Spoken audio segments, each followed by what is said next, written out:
என்றும் உள்ளது. அவருடைய கிருபையின் மகத்துவம் பெரியது. சில நேரங்களில் அதன் ஆழத்தையும் அதனுடைய அகலத்தையும் உயரத்தையும் நம்மளால அளவு பார்க்க முடியாது. கிருபை அல்லது அதை அனுபவிக்கும் பொழுது அது தெரிகிறது.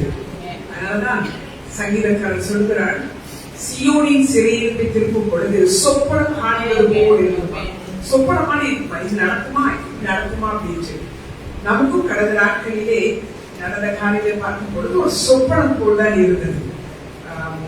நினைக்கிறேன் சாட்சி நேரத்தை கொடுத்தவங்க எல்லாருமே இருந்து சாட்சி சொல்வதற்கு அத்தனை அதிகமாக தேவன் தாம் சொன்னதை நிறைவேற்றினார்.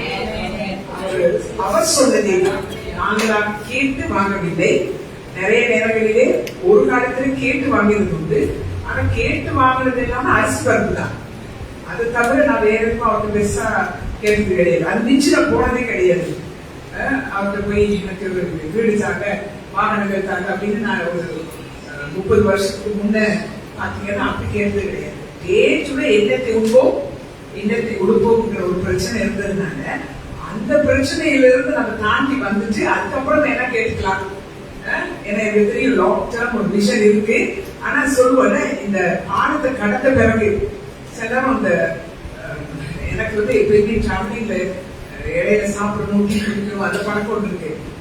சொல்லுவாங்க இந்த கடந்த பிறகு நம்ம இறங்கலாம் கொஞ்ச நேரம் அப்படிவாங்க. இந்த மாதிரி ஒரு குறிப்பிட்ட காலங்கள் இருந்தது.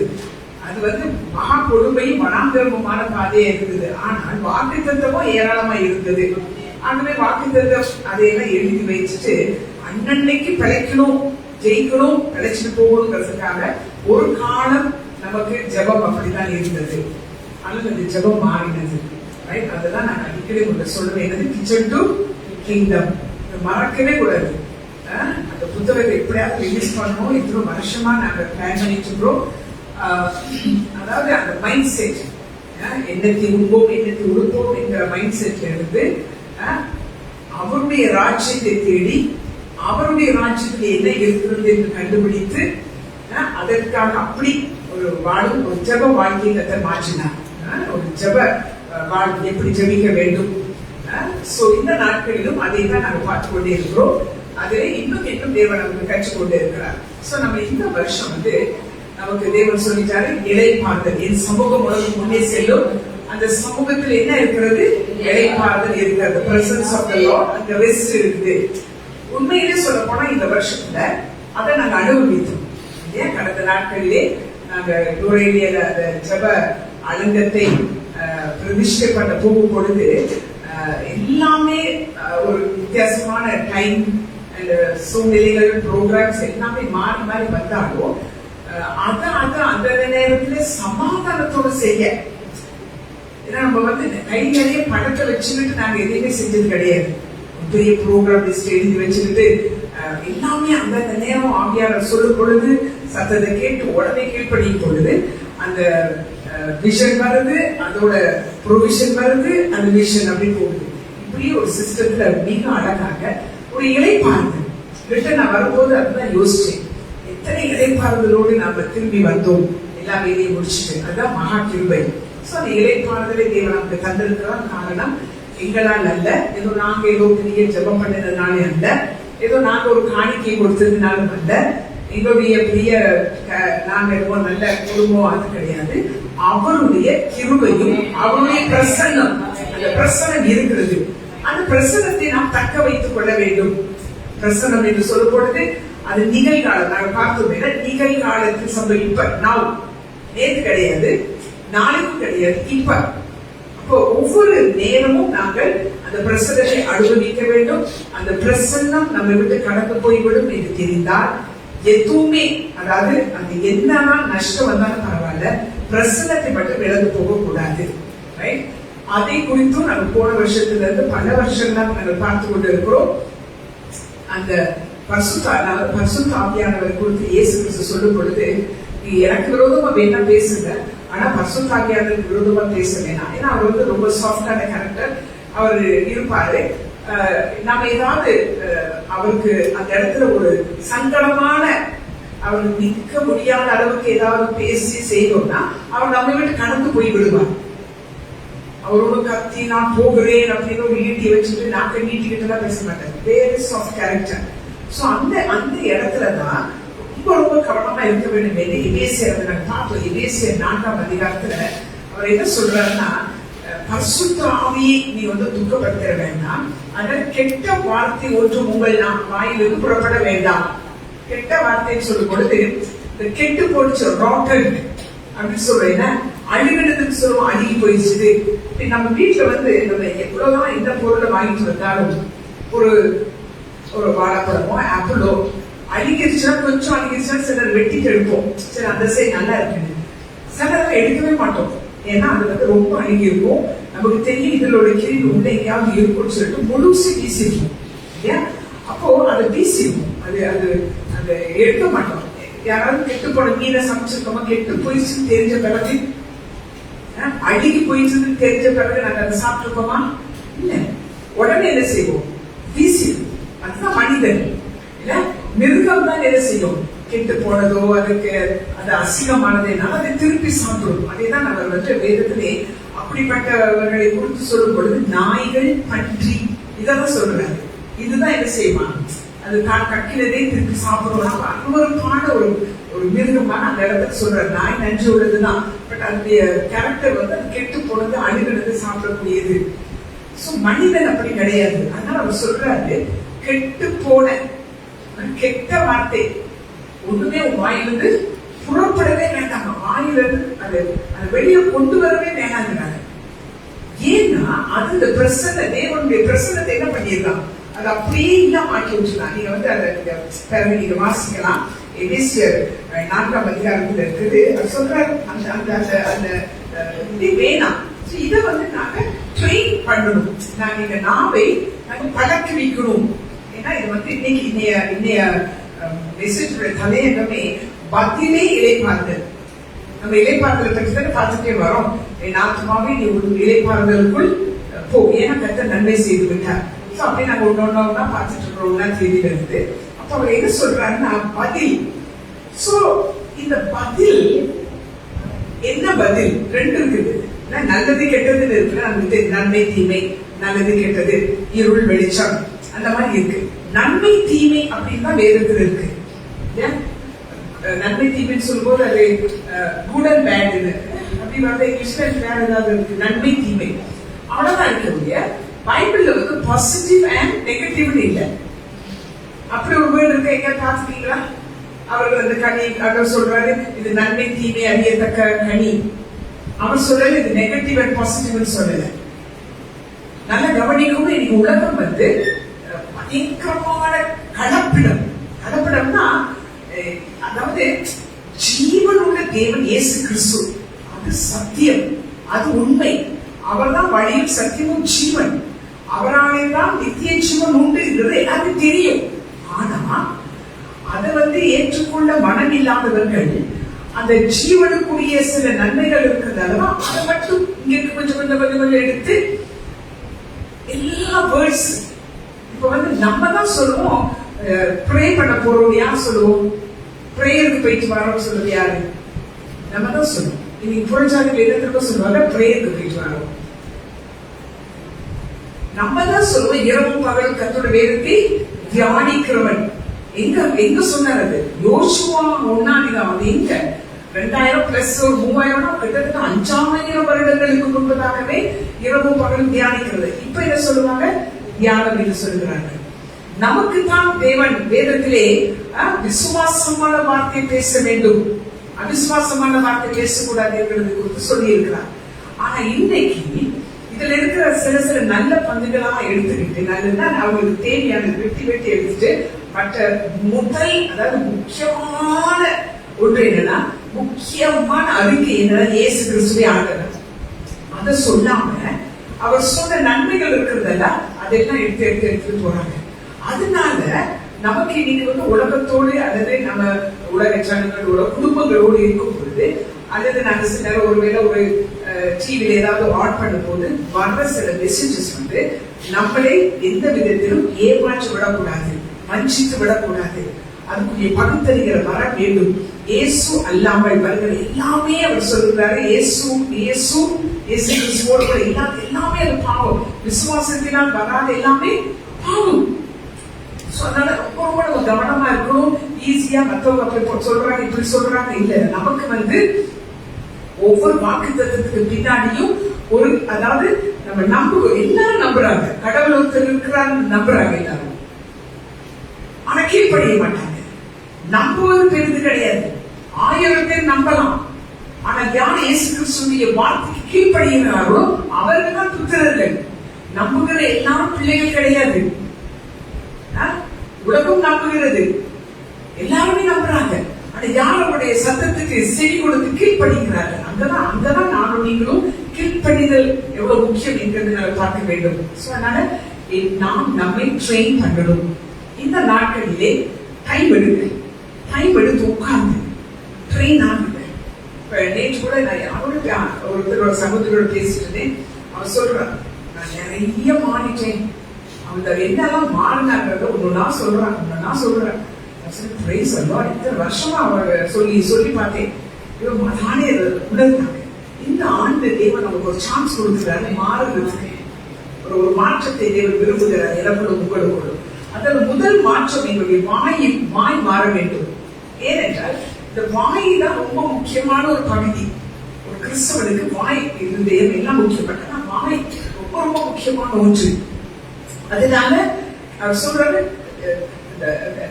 பதிலை பேச வேண்டிய இடத்துல நான் சொல்றேன், எக்காரணத்தையும் கொண்டு கெட்ட வார்த்தை ஒன்றும். கெட்ட வார்த்தைன்னா நம்ம என்ன நினைக்கிறோம், தூஷணம் என்று நம்ம நினைக்கிறோம் இருக்கலாம். ஆனா எதெல்லாம் வேதாகமத்துக்கு புறம்பா பேசுகிறோம் அதெல்லாம் கெட்ட வார்த்தை தான். கர்த்தர் சொல்கிறார் என்றால் நான் உன்னோடு கூட இருக்கிறேன்.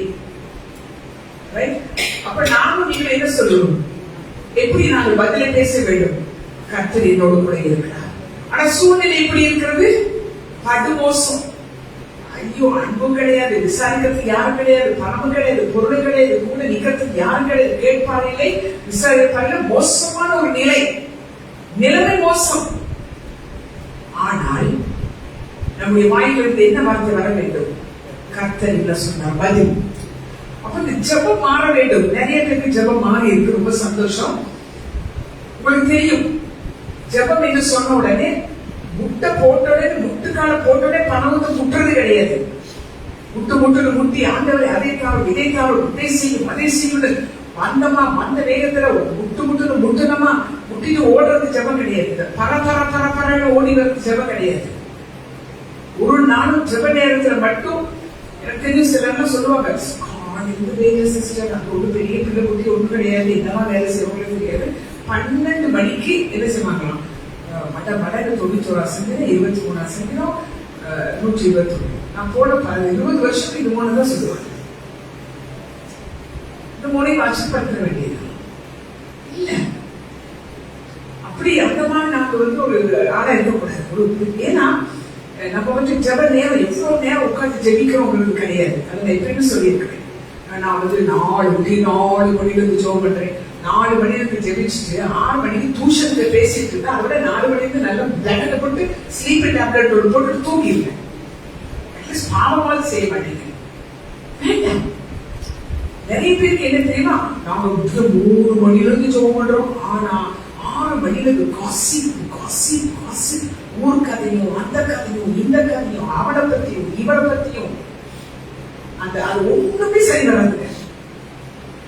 பிளீஸ் திருந்தவும். ஏன்னா அந்த வாய், அதான் சொல்றேன். இன்னைக்கு இன்றைய பிரசங்க தலையங்கம் என்ன, பதிலே இளைப்பார்கள். அப்போ பதில் என்னன்னா, நாங்கள் தேவனுடைய சன்னிதானத்தில் உட்கார்ந்து முதலாவது ஆராதிக்க வேண்டும். அது தெரியவில்லை. ஆராதனை பாடல்களில் நிறைய பாடல்கள் இருக்குது. என்னை தேற்றும் பாடல்கள், அது நான் என்னை தேற்ற பாடல். இல்லாட்டி நான் மற்றவங்களை கர்த்தர் உன்னோடு இருக்கிறாருன்னு உங்களுக்காக பாடுற பாடல் இல்லையா? உன்னோடு இருப்பாருன்னா உங்களுக்கு தான். ஆனா அவரை புகழ்கிற பாடல் இருக்கிறதால அவருடைய பெயர்களை சொல்லி அவருடைய வல்லமைகளை சொல்லி நீங்களே இல்லாட்டி எழுதினாலும் பாடி முதலாவது அவரை புகழ வேண்டும், துதிக்க வேண்டும். நல்ல புகழ்ந்து நன்றி சொல்லி அவர் செஞ்ச எல்லாத்துக்கும் நன்றி சொல்லிட்டு அப்படியே மௌனமா வரும் பொழுது என்ன நடக்கும்? அவருடைய சத்தம் வரும். அமைதியான நேரத்தில் அவருடைய தேவனுடைய சத்தம் எப்படி வரும்னா, வெளியில இருந்து யாரோ ஒரு ரோல் பண்ணி ஒரு இடி முழக்கம் மின்னல் மாதிரி வருது அப்படியெல்லாம் நீங்க எதிர்பார்க்காதீங்க. பரிசுத்த வேதாகமத்திலே வார்த்தை மூலமாக அவர் பேசுவார். அப்ப எடுத்து தியானிக்கணும், வசனத்தை எடுத்து வாசிக்கணும். வாசிக்க வாசிக்க வாசிக்க ஒரு இடம் வரும் பொழுது கிளிக் ஆகும், கப்படி அந்த இடத்துல நில்லுங்க. மேபி ஒரே ஒரு வசனமா இருக்கும், இல்ல நாங்க ஒரு நாளைக்கு 10 அதிகாரம் வாசம், அதெல்லாம் அது நல்லது, அது தனியா வாசிங்க. அது வேற, வாசித்தல் வேற, பாடுறது வேற, துதித்தல் வேற, தியானித்தல் வேற, எல்லாம் உண்டாக்கி விட வேண்டாம். துதித்தல் வேற, பாட்டு பாட்டு சும்மா பாடிட்டே இருக்கலாம். சிலர்லாம் போட்டு வச்சிருப்பாங்க, பார்த்துருக்கீங்களா? அது பாட்டு போயிட்டே இருக்கும். இப்ப நிறைய ஆப்பெல்லாம் இருக்குது, அங்க என்னது நீங்க பைபிள் ஆப் இருக்குது, போட்டு விட்டுட்டீங்கன்னா அது பாட்டு யாரோ வந்து வாசிட்டே இருப்பாங்க. அது நல்லது. ஆனால் என் நாவிலிருந்து வர வேண்டும், நான் அதை உயர்த்த வேண்டும். பாட்டுல போட்டுட்டதுனால தேவ பிரசனம் அப்படி இருக்கும். பாட்டு போட்டுட்டே அதை டீ கடையில போட்டுருக்குறானே. இப்ப நாங்கெல்லாம் அந்த காலத்துல நாங்க சின்னதா இருக்கும் பொழுது எங்களுக்கு ரேடியோவோ அது எதுவுமே கிடையாது. காலையில நாங்க ஸ்கூலுக்கு போகும்போது டீ கடையில இருந்து தந்தானே துதி போமே அப்படின்னு வரும், புரியுதா? சோ அது அவங்களுக்கு காலையில வந்து கொஞ்ச நேரம் போடுவாங்க, ஒரு கிறிஸ்தவ நிகழ்ச்சி, அதுல வந்து பாடுவாங்க. அது இல்லை நான் சொல்றேன், அது பாட்டு துதித்தல், அது இருதயத்திலிருந்து வரும். அது கனெக்ட் ஆனதா இங்க இருக்குதுல்ல, அது பாத்தீங்கன்னா ஏனியில கனெக்ட் ஆகணும் அவரோட.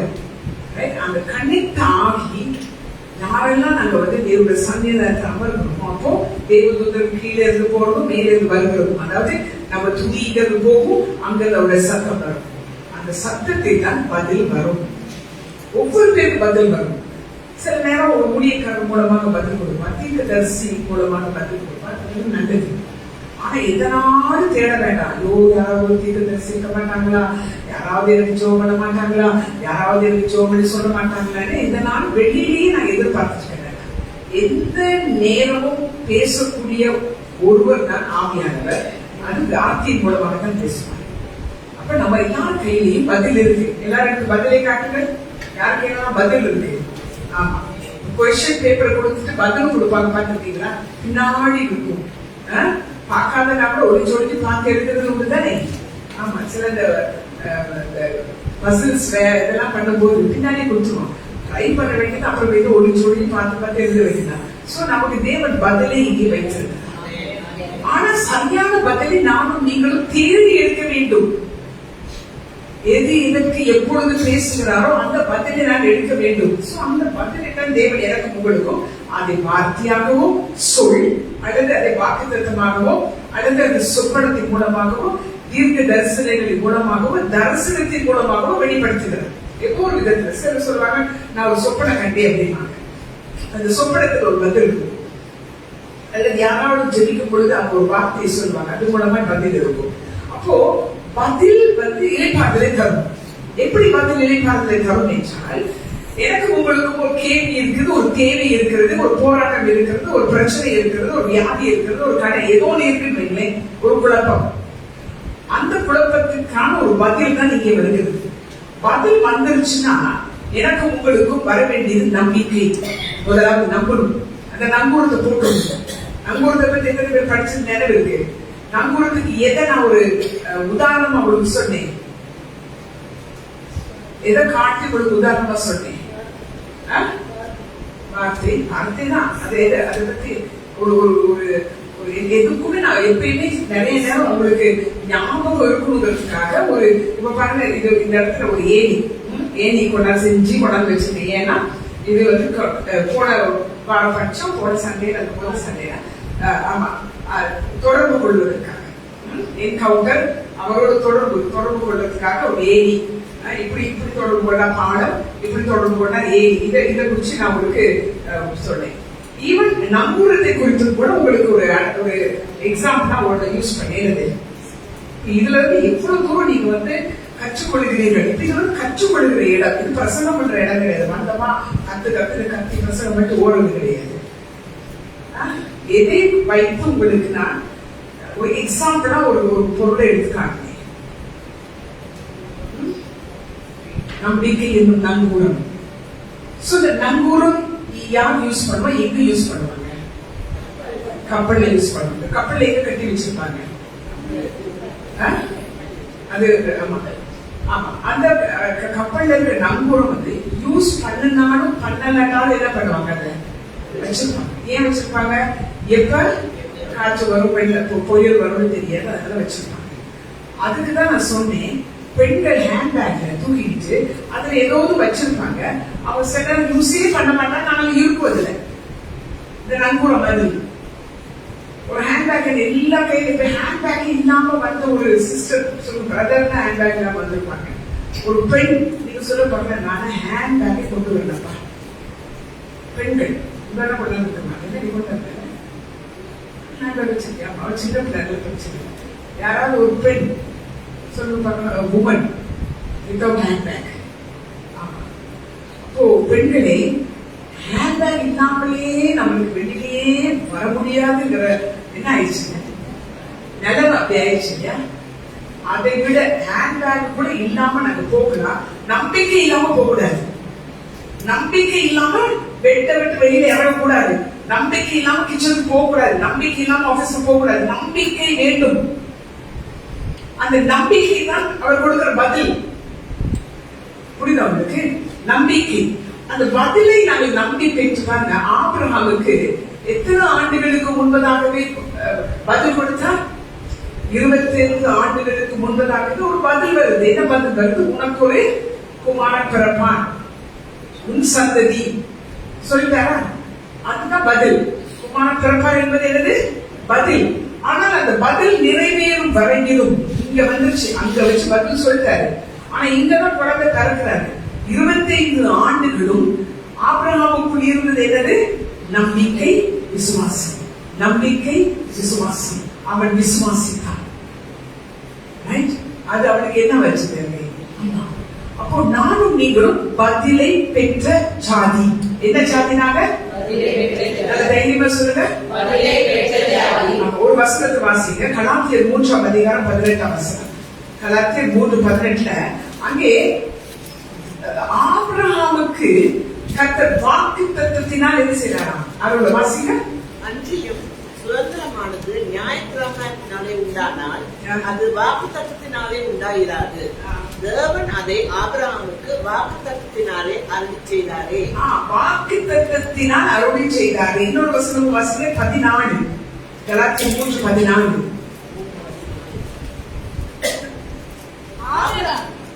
ஆபிரகாமுக்கு உண்டான ஆசீர்வாதம் கிறிஸ்து இயேசுவினால் புறஜாதிகளுக்கு வரும்படியாகவும் ஆவியை குறித்து சொல்லப்பட்ட வாக்கு தத்தத்தை நாம் விசுவாசத்தினாலே பெரும்படியாகவும் இப்படி ஆயிற்று. வாக்கு தத்தம் எல்லாருக்கும் வாக்கு தத்தம் கொடுக்கப்பட்டு இருக்கு. ஆபிரகாமுக்கு கொடுத்த வாக்கு தத்தம் இஸ்ரவேல் ஜனங்களுக்கு கொடுத்ததை என்ன நடக்குது என்றால், கிறிஸ்துவின் மூலமாக புறஜாதிகளாக எங்களுக்கு தாண்டி வந்துட்டு இந்த வார்த்தையை நாங்க பைபிள் சுமந்துக்கிறோம். கிறிஸ்தவர்கள் தானே பைபிள் சுமக்கிறோம். யூதர்கள் அவர்கள் வந்து அந்த தோரா, ரைட்? நானும் நீங்களும் முழு வேதாகமும் புதிய ஏற்பாடு பழைய ஏற்பாடு என்கிறதான வேதாகத்தை சுமந்து கொண்டிருக்கிறோம். வேறு யாரும் வேதாகத்தை சுமப்பதில்லை. கிறிஸ்தவர்கள் வேதாகத்தை சுமந்து கொண்டிருக்கிறார்கள். ஏனென்றால் அதுதான் வாக்கு தத்துவம், அதுதான் பதில். இன்னொரு வசனத்தோட நீ வாசிச்சீங்கன்னா அதே அதிகாரத்துல 19:29 நான் யார்? அப்படியானால் நியாய பிரமாணத்தின் நோக்கம் என்ன? வாக்கு தத்தத்தை பெற்ற சந்ததி வரும் அளவு. வாக்கு தத்தத்தை பெற்ற சந்ததி வரும் அளவும். அந்த வாக்கு தத்தத்தை பெறும் சந்ததி யார்? அந்த சந்ததி யார்? ஆமா, புதிய ஏற்பாடு திருச்சபை. புரியுதா உங்களுக்கு? ஆனா நம்ம வந்து நிறைய நேரம் பார்த்துக்கிறேன் ஒரு அநாத மாதிரி. எப்படி எப்படி எப்படி இருக்கீங்கன்னு கேட்டா எப்படி சொல்லுவாங்க? இருக்கிறோம். பார்த்துக்கீங்களா? பேச்சு அநாத மாதிரி இருக்கும், ட்ரெஸ்ஸும் அநாத மாதிரி இருக்கும், வீட்டுக்குள்ளேயே அநாத மாதிரி இருப்பாங்க. சாப்பிட்டாலும் நல்ல சிலர் வந்து அதே மீன் குழம்பும் சோறு தான் சாப்பிடுவாங்க. நம்மளும் அதே மீன் குழம்பு சோறு தான் சாப்பிடுவோம். நம்ம சாப்பிடும் போது 5 ஸ்டார் ஹோட்டல் மாதிரி சாப்பிட்டு இருப்போம். அவங்க வந்து அதே மீன் குழம்பு எப்படி சாப்பிடுவாங்க? அநாத மாதிரி அங்க இருந்துட்டு நம்ம மேல பொறாமப்படுவாங்க. புரியுதா உங்களுக்கு? இப்ப உடுத்திருக்க உடுப்பு எடுத்துக்கிட்டா கூட நீங்க உடுத்திருக்க உடுப்புக்கும் என்னோட உடுப்புக்கும் வித்தியாசம் இருக்கா? வித்தியாசம் இருக்கா? கிட்டத்தட்ட ஒரே அளவா தான் இருக்கும். அடிச்சு பிச்சு அவங்க குறைச்சு வாங்கினா கூட ஒரு 1000 ரூபாய்க்கு வாங்கலாம். நீ உடுத்திருக்கிறதும் கிட்டத்தட்ட அப்படித்தானே. யாருமே ஒரு 1000 ரூபாய் குறைச்ச ட்ரெஸ் இருக்கும் இல்ல தானே. ஆனா உங்க கண்ணெல்லாம் எப்படி இருக்கும்? உங்க ட்ரெஸ் பார்த்து எப்படி இருக்கு? எப்படி இருக்கு? இந்த மனசு தொட்டு சொல்லுங்க. மற்றவங்க ட்ரெஸ் பார்த்து எப்படி இருக்கு? இதான் ஆர்ஃபன் ஸ்பிரிட், அனாதை ஆகும். பிசாசு அப்படிதான் பண்ணுமா. ஒரு நாளும் நீங்க உடுத்திருக்கிற உடுப்பையும் நீங்க சாப்பிடுற சாப்பாட்டையும் உங்க வீட்டையும் உங்க குடும்பத்தையும் ஒரு நாள் நல்லா காட்டவே மாட்டப்பே. அடுத்த வீட்டை எப்படி காட்டுவோம்? அடுத்த வீட்டுல இருக்கிற சாப்பாடு எப்படி காட்டுவோம்? உங்களுக்கு இது பிசாசுடைய தந்திரம். இதுல இருந்து நாங்க திருந்தணும். எத்தனை பேர் விரும்புறீங்க? ஆமா, நான் திருந்தணும். சிலருக்கு ஒரு நாள் திருப்தி இருக்காது. அவங்க வீட்டுல எவ்வளவுதான் சாப்பாடு கொண்டாந்தாலும், அந்த புருஷன் எத்தனைதான் ட்ரெஸ் கொண்டாந்தாலும், எத்தனைதான் பலசரக்கு கொண்டாந்து மீனை கொண்டாந்தாலும் குறை சொல்லிக்கிட்டே இருக்கிற ஒரு பேய் ஒண்ணு அங்க இருக்கு. அது பயங்கரமான பேய். என்ன பேய்? பயங்கரமான பேய். பேயும் ஆவியானதும் ஒண்ணா இருக்க முடியாது. நல்ல ஞாபகம் வச்சுக்கொள்ளுங்க, ஏமாற வேண்டாம். இருளுக்கும் வெளிச்சத்துக்கும் சம்பந்தம் இல்லை. பேய்க்கும் இயேசு கிறிஸ்துவுக்கும் சொல்ற உன்னோட சம்பந்தமே கிடையாது. அப்ப எப்படி வாழ்றோம்? நம்ம அப்ரிஷியேட் பண்ணாம எப்படி வாழ்றோம்?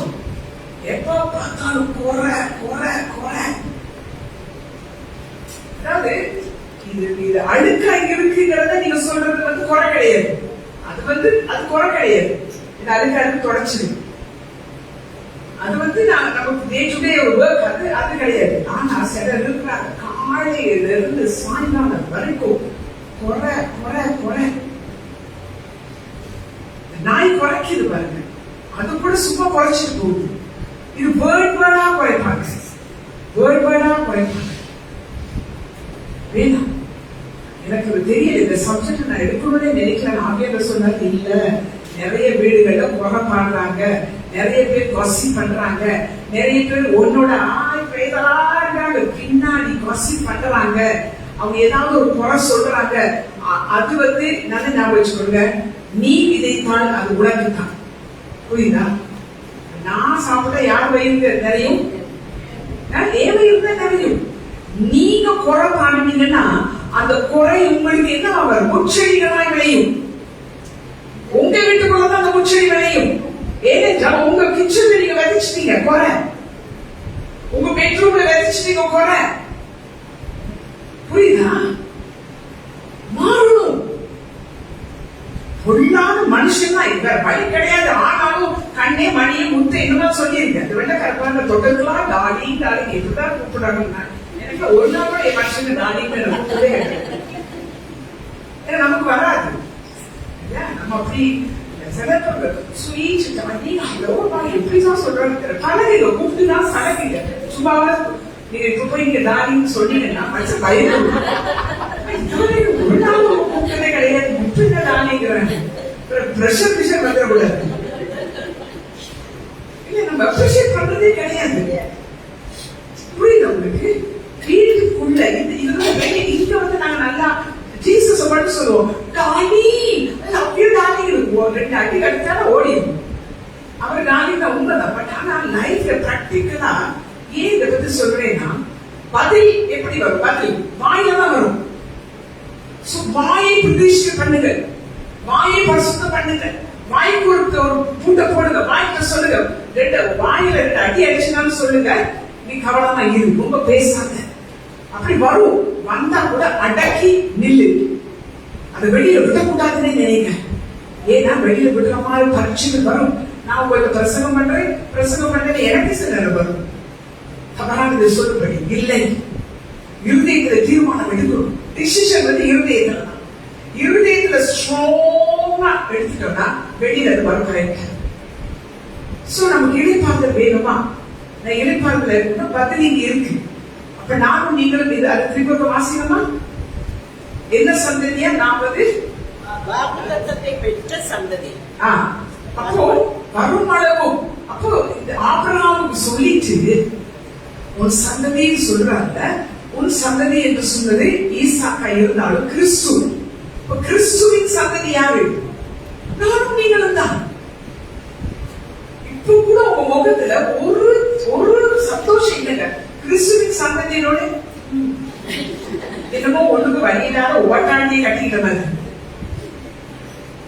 எப்படிப்பட்ட ஒரு மனவாளன், மகிமை நிறைந்த மனவாளன். அந்த நீங்க உட்கார்ந்து கண்ணை மூடிட்டு இந்த கேலக்சி எல்லாம் பாருங்களேன். ஐயோ, இவ்வளோ கேலக்சி, இவ்வளோ கடல், இவ்வளோ மவுண்டன்ஸ் எல்லாம் பார்த்துக்கொண்டு இவ்வளோத்துக்கும் சொந்தக்காரர் என்ன பாட்டு பாடுவோம்? பாட்டு பாடுவோம். இந்த பாடத்தின் சொந்தக்காரர் என்ன உள்ளத்தில் சொந்தமான போய் தானே பாடுவோம். இந்த பாடலத்தில் யாருக்கு சொந்தம்? எனக்கு தான் சொந்தம் இல்லைங்க, உங்களுக்கு தான் சொந்தம். அடிச்சு பேசணும். எப்படி பேசணும்? எப்படி பேசணும்? அதுக்காக ஒரு புருஷன் ஒரு அடி அடிச்சு பிள்ளைய அடிச்சு அந்த அடியை சொல்லுங்க. உங்க இருதயத்தில் நீங்க சொல்ல வேண்டும், நான் ஒன்றும் இல்லைதான், நான் வெறுமைதான், நான் நாதியற்றவன் தான், நான் அனாதை தான், எனக்கு ஒன்றும் இல்லைதான். ஆனால் இப்பொழுது அப்படி அல்ல. எனக்கே ஒருவர் இருக்கிறார், என்னோடு ஒருவர் இருக்கிறார். அவர் உலகத்தில் இருப்பவரை காட்டிலும் பெரியவர். சொல்லணும். சும்மா எடுத்துக்கிட்டு பாட்டு பாட வேண்டாம், பாட வேண்டாம். என்னை கேட்கல, பார்க்கல, விசாரிக்கல, என்னோட யாரும் இல்ல, யாரும் இல்லதான். இப்ப நான் நேற்று உட்கார்ந்து இந்த பிரசவத்தை ரெடி பண்ணும்போது நானே யோசிக்கிறேன். இப்ப நானே வந்து வீட்டுல தனியா தான் இருக்கேன். எனக்கு பாத்தீங்கன்னா கூட யாரும் இல்லதா. ஆனா நான் எப்படி இருந்தேன்னா, யாரும் இல்லைன்னா கூட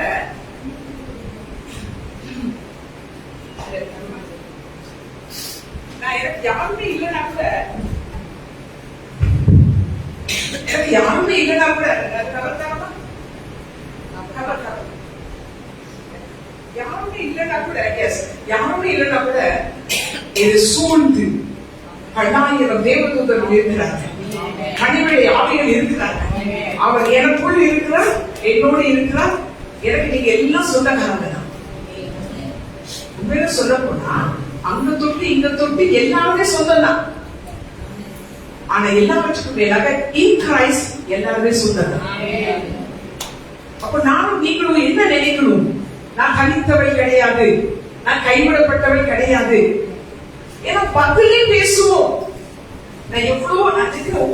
இதை விட இன்னொரு பிரசங்கம் நீங்க கேட்கவே கூடாது.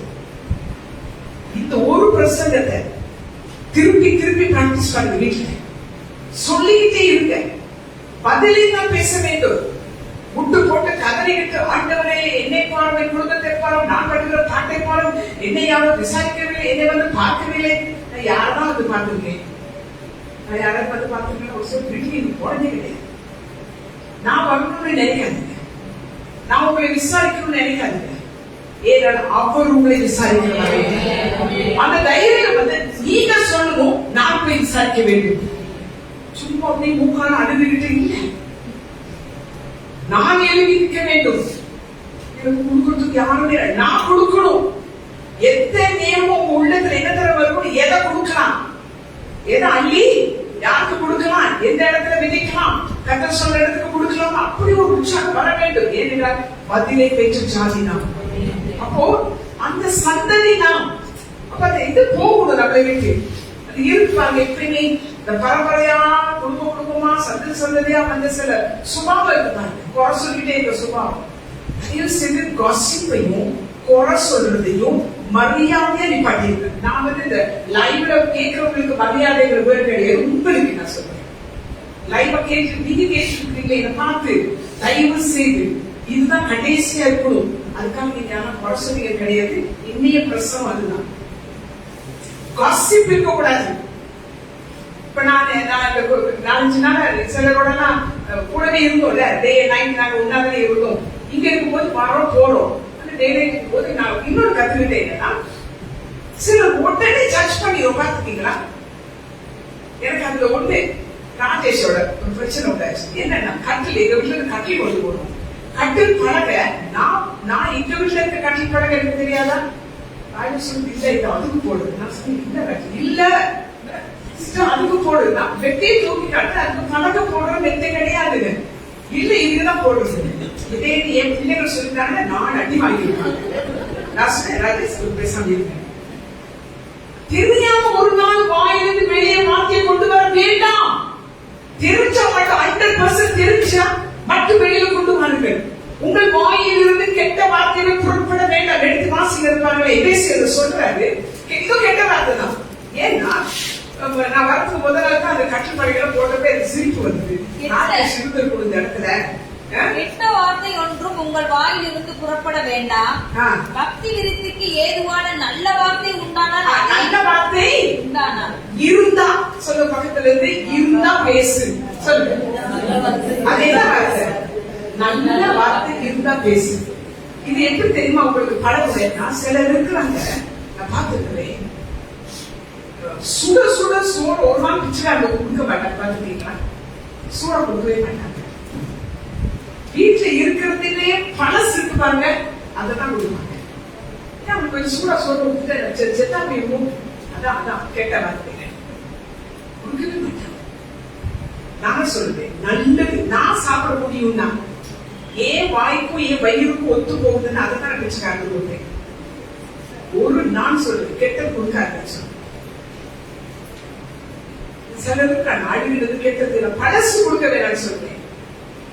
நான் சொல்றேன் பழசு சிலமா இருக்கு, கொண்டு வாங்க உடுப்பு கொண்டு வாங்க, இங்க கிழிச்சிருக்கும், இங்க இந்த பேண்ட்ல நடுவுல கிழிச்சிருக்கு, அழகா அயன் பண்ணி கொண்டாந்து கொடுத்துருவாங்க.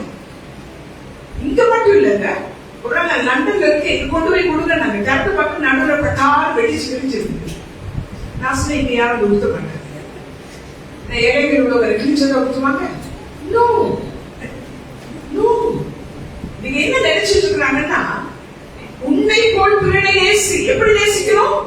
உன்ன மாதிரி நேசி. உனக்கு அப்படி கிழிச்சது கொடுத்தா நல்லா இருக்குமா? உனக்கு பழையசு கொடுத்தா நல்லா இருக்குமா? இல்ல, நான் எதை விரும்புகிறேனோ, நான் எப்படி கொடுத்தால் எனக்கு எப்படி ஆசையா இருக்குமோ அதே மாதிரி தான் கொடுக்கணும். அதுதான் கிறிஸ்தவம். பழசுன்னா குப்பையில தூக்கி போடுங்க, கெட்டு போனது நாய்க்கு போடுங்க. ஒரு நாள் எக்ஸ்பயர் ஆயிடுச்சு கெட்டு போயிடுச்சு மட்டும் சர்ச்சில் பண்ணது போடாதீங்க. அந்த காலத்துல பாத்தீங்கன்னா சர்ச்ல இருக்கிற நிறைய பிள்ளைகள் பாத்தீங்கன்னா எப்படிப்பட்ட பிள்ளைகள் இருப்பாங்கன்னா, தமிழ் பின்னான்னு சொல்லணும், என்ன சொல்லுவாங்க, ஒரு மாதிரி கொஞ்சம் ஒரு நார்மலா இல்லாத பிள்ளைகள் இருப்பாங்க பாத்தீங்களா, அப்நார்மலான பிள்ளைகள். அவங்கள சர்ச்ல விட்டுருவாங்க. பாத்துக்கலாம், ஒரு 50 வருஷத்துக்கு முன்ன சர்ச்ல இருக்க பையன்கள் அப்படிதான் இருப்பாங்க. ஆனா அன்னைக்கு இருப்பான், அவன் வேற என்ஜினியரா இருப்பான். அவன் சர்ச் கட்டிருப்பாங்க. எதை விதைக்கிறாயோ அதை தான் ஏற்படி செய்யும். நல்லதெல்லாம் நீதிக்க வேண்டியதா, கெட்டு போனதெல்லாம் சர்ச் கொண்டாந்து கொடுத்துட வேண்டியதா? நோ, வேணாம். கெட்ட வார்த்தை ஒன்று உங்கள் வாயிலிருந்து புறப்பட வேண்டாம். நல்ல வார்த்தை இருந்தா பேசுவான். இது நல்ல வார்த்தை இல்லையே, இருதயம் ஃபுல்லா கெட்டதுதானே இருக்கு. அப்ப எப்படி நல்லது வரும்? இருதயம் ஃபுல்லா சந்தேகம், இருதயம் ஃபுல்லா கோபம், இருதயம் ஃபுல்லா எரிச்சல், நோண்டு சிலர் இருக்கிறவங்களை நோண்டுவாங்க. பாருங்களேன், நான் வந்து அவங்க வீட்டுக்கு எத்தனை பேர் வந்தாங்க, என்ன சாப்பிட்டு போனாங்க, என்ன கொண்டு வந்தாங்க, என்ன குடிச்சுட்டு போனாங்க. ஏன் சவுக்கு எடுத்தாங்க தெரியுது. உனக்கு என்ன ஏவிட்டுக்கு யார் வந்தா? புரியுதா? சிலருக்கு அதை கேட்கலன்னா அது ஒரு பேய், அது ஒரு பேய். ஊர்கதையை கேட்பது பேய், விசாரிக்கிறது வேற கதை. நீங்க எப்படி இருக்கீங்க சிஸ்டர், நல்லா இருக்கீங்களாங்கிறது வேற கதை. எப்படி இருக்கீங்க, எங்க இருந்தீங்க, எங்க போயிருந்தீங்க, யாரும் போனீங்க, எப்படி வந்தீங்க, எந்த வாகனத்துல போனீங்க, நீங்க எல்லாரும் பஸ்ல போனீங்களா, பிளைட்ல போனீங்களா? அன்பானவர்களே, ஜட்ஜ் பண்ணவும் வேண்டாம், கொஸ்டின் பண்ணவும் வேண்டாம். நல்ல வார்த்தை என்ன சொல்கிறேன், என்ன போட்டிருக்கு? நல்ல வார்த்தை உண்டானால் அதையே கேட்டால் உண்டானால் பேசுவான். சும்மா சில இருக்கிறாங்க பேசுவதற்காக பேசுவாங்க. எங்க இருக்கீங்க, பஸ்ல இருப்பது லெவல் சும்மா சின்னத்துல சொல்லுவாங்க, போயிட்டு அண்ணே மல்லிய போயிட்டு இருந்தாங்க. அதுக்காக நானே நீ பேசுவே அது அது அதை விட தெரியவே இல்லை. சும்மா கேட்க எப்படி இருக்கீங்க, நல்லா இருக்கீங்களா, உங்களுக்கு ரொம்ப நோட்ட போகாதீங்க, இன்னொருவரை நோட்ட போகாதீங்க. ட்ரெஸ் நல்லா இருக்கு, எந்த கடையில வாங்கினீங்கன்னா எல்லாரும் சொல்லிட்டு போயிருங்க.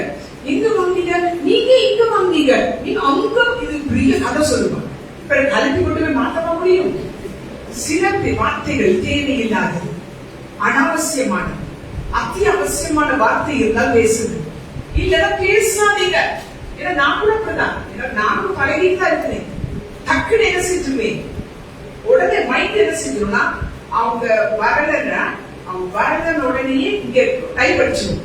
ஏன் வரல, எதற்காக இதான் இருக்கும், அதான் இருக்கும், இப்படியாக இருக்கும், அப்படியாக இருக்கும். அவங்க சொல்லி கட்ட கட்ட கட்ட ஒரு நீண்ட ஃபுல் ஸ்டேட்டோட கொடுத்துரும், டைப் பண்ணி கொடுத்துரும். இறுதியை வாங்கி வச்சு பத்திரமா வச்சுக்கிட்டு டைப் வரும்போது என்ன செய்யும், பிரிண்ட் அவுட் எடுத்து கொடுத்துரும். அந்த செல்லமோ அவங்க சொல்லுவாங்க, ஐயோ இந்த சிஸ்டர் நாங்க வர வேண்டிய டயர் பஞ்சர் ஆயிடுச்சு, அதனால நம்ம என்ன சொல்லுவோம், அவன் சொல்லி இதனாலயா டைம், அதனாலே இருக்கு பாருங்க. இது வேஸ்ட் ஆசம் ஒட்டனி 20 என்ன சொன்னா ஏ ஐயா, இது ஏ ஐயா, இது ஓ ஐ, இது ஓவரா பேசு பட்டு பட்டு பார்த்து கொடுத்துரும். எனக்கும் ஜூட் போட்டு கொடுத்தா சாணியை ரிலீவ் பண்ணி விட்டாங்க. கிடையாது, ஓயும் கிடையாது. என்ன சொல்ற வரேன்னா, இதுல நாங்க ஜெயிச்சிட்டோம்னா டெய்லி விழிப்பாடுதல் இருக்கும். என்னன்னா, நான் வந்து சும்மா யாரையாவது திட்டி தேவையில்லாம நான் வந்து ஜட்ஜ் பண்ணிட்டேன்னா யார் நம்ம விட்டு போயிடுவா? பிரசன்னம், ஆவியானவர், சமாதானம். அதாவது எல்லாம் கூட்டு கொடுக்கும். இவங்களையாவது மாமியார் போனா மாமனார் போயிடுவாள், அவளே போயிட்டேன், நான் இங்க இருந்தேன், அவள் போயிடுவேன். அவள் போனோடனே மகன் சொல்லி எங்க அம்மா அப்பா போட்டா நானும் போயிரு, மகன் சொல்ல அப்படின்னா எங்க அம்மா அப்படி குடும்பமே போயிடுவாங்க. சந்தோஷமும் சமாதானம் என்ன செய்யறாங்க? சந்தோஷம் போனா யார் போயிடுவா? உடனே சமாதானம் இருந்தாதான் சந்தோஷம் இருக்கும். கத்துக்கீங்களா? சமாதானம் இல்லைன்னா வேண்டியதான். ஏன் இது சமாதானம் இல்லை? சமாதானத்தை தக்க வைக்க வேண்டும் என்றால் பிரசன்னத்தை தக்க வைக்க வேண்டும். பிரசன்னை தக்க வைக்க வேண்டும் என்றால் ஆவியானவர் கூட இருக்க வேண்டும். ஆவியானவர் கூட இருக்கிறார் என்றால் பதில் இருக்கிறது. பதில் இருந்ததுனால் நம்பிக்கை இருக்கிறது. நம்பிக்கை இருக்கிறது என்றால் வாயிலிருந்து விசுவாச வார்த்தை வெளியே வரும். கிறிஸ்துவம் பேசாம ஒன்று நான் பிராக்டிஸ் பண்ணணும். டெய்லி இந்த வாரம் முழுக்க வாயே பாருங்க, ஊர் வாயை பார்க்க வேணாம், ஏ வாயை நான் பார்க்கறேன். ஏ வாயே பார்த்துட்டு கரெக்டா பேசினா இல்ல கொஞ்சம் கூட பேசலே உடனே அதை கட் பண்ணுங்க, திருத்து வேண்டாம், இது டூ மச், இனி நான் பேசக்கூடாது, கேள்வி கேட்க கூடாது. சில நேரம் வேறொரு கேட்காம விட்டுருவோம், அது தப்பு தான். இந்த வார்த்தையை கேட்கறதுனால உங்களுக்கு ஒரு பகுத்தறிகிற வரம் இருக்கும். நான் வந்து இவங்களை வந்து நீங்களும் போனீங்களோ அப்படின்னு கேட்கறது, நீங்க போனீங்களா வித்தியாசமா இருக்கா இல்லையா? அந்த ராகம் பாருங்க, டியூன் அதுலயும் வித்தியாசம் இருக்கு. ஒரே பாட்டை நீ போயிச்சியான்னு பாடுறது, நீ போயிச்சியான்னு அப்படியே நீ போயிச்சியான்னு சொல்றதுக்கும் அப்பனே நீ போயிட்டியா போயிட்டியா என்ன போயிச்சியாங்கிறது வித்தியாசம் இருக்கா இல்லையா? ஒரே வேர்ட் தானே. ஆனா நான் என்ன செய்யறேன், ஒப்பாரி வைக்கிறேன். சில இருக்காங்க வீட்டுல எப்ப பார்த்தா ஒப்பாரி தான், புலம்பல். இந்த ஒப்பாரியும் புலம்பலும் உள்ள இடத்தில் தேவ பிரசனம் இருக்காது. துதி எங்கே இருக்கிறதோ அங்கேதான் தேவ பிரசனம் இருக்கும். அப்ப துதி எப்படி? நன்றிதான், ஒரு கிராட்டிடியூட், நன்றி உள்ள இருந்தையும். சரி, இன்னைக்கு கேட்கல நாளைக்கு கேட்பாங்களா, இன்னைக்கு தரல நாளைக்கு தருவாங்களா, இன்னைக்கு வரல கருத்து வருவாங்களா, இன்னைக்கு அவங்க எனக்கு செய்யல கருத்து செய்வாங்களா, நீங்களே என்ன வார்த்தை பேச வேண்டும்? நல்ல வார்த்தை இருந்தா பேசுங்க, இல்லன்னா என்ன செய்யுங்க? வாயை மூடிருங்க. சொல்ல கெட்ட வார்த்தை ஒன்று உங்கள் வாயிலிருந்து புறப்படவே வேண்டாம் ப்ளீஸ். ஏனென்றால் ஆவியானவரை நாங்கள் என்ன செஞ்சிடறோம்? 30வது வசனத்தை வாசிங்க. அதுவும் என்ன சொல்றாருன்னா, அந்த வார்த்தைகளே நல்ல வார்த்தை உண்டாக அதையே கேட்கிறவர்களுக்கு பிரயோஜனம். நாங்கள் பேசும் பொழுது கேட்கிறவர்களுக்கு பிரயோஜனம் உண்டாக வேண்டும். உண்மையில இப்ப நான் வந்து டெமோக்ரட்டிசம் எடுத்துக்கிட்டா 90% ஒரு மாற்றத்தை நான் பார்க்கிறேன். 90% gossip இல்ல, நல்ல நான் பார்க்கிறேன். ஆனா அந்த 10% இருக்கு பாருங்களேன், அதுவும் இல்லாம போயிடுச்சுன்னா மகிழ்வேதம் சின்னது கூட வேண்டாம். சில நம்ம வந்து நானே அப்படிதான் சில இதே கல்யாணத்துக்கு போயிட்டு வந்துட்டு ஒரு டீ குடிக்கிற பழக்கம் இருக்கு. 5 ஸ்டார்ல சாப்பிட்டா கூட வீட்டுல வந்து ஒரு டீ குடிச்சோம்னா அந்த வயிறு கொஞ்சம் அப்படியே நிம்மதியா இருக்கும். அந்த டீ குடிக்கிற நேரம் அப்படி பண்ணிட்டோம், ஏன்னா அவ்வளவு பவுடர் போட்டுருக்கு, அதான் அப்படி அந்த கலர், அதான் இப்படியே உனக்கு என்ன அவளுக்கு இஷ்டம் கலர் போட்டு வீட்டுல பேசிட்டு வந்தானே நம்ம இல்லாத மாதிரி எத்தனை பேர் அந்த மாதிரி வீட்டுல போய் என்ன சாப்பாடு எல்லாமே கத்திரிக்காய் இனி போனமா பொண்ணு மாப்பிள்ளைய வாழ்த்தணுமா, கொடுக்குற கிஃப்ட கொடுத்தோமா, வாழ்த்தணுமா, சாப்பிட்டோமா, வாயை கூடணுமா, வாங்க. நல்ல ஏன் சொல்றேன்னா, நான் எங்க வச்சு விதைக்கிறேன்? ஏவத்துலதான் விதைக்கிறேன். எத்தனை வருஷத்துக்கு முன்னே ஆண்டவர் சொன்னாரு, எங்க ஒரு சொந்தக்கார வீட்டுல அவங்க ஊழியக்காரங்க அங்கதான் போவாங்க, ஊழல் எல்லாம் ஊழியக்காரங்க. சோ இவங்க வந்து பண்ண வாங்கி கொடுப்பாங்க, அதை வாங்கி கொடுத்துட்டு இந்த ஊழியக்காரங்க என்ன பண்ணுவாங்கன்னா எல்லா ஊருக்கதையும் அங்க வச்சுதான் பேசுவாங்க.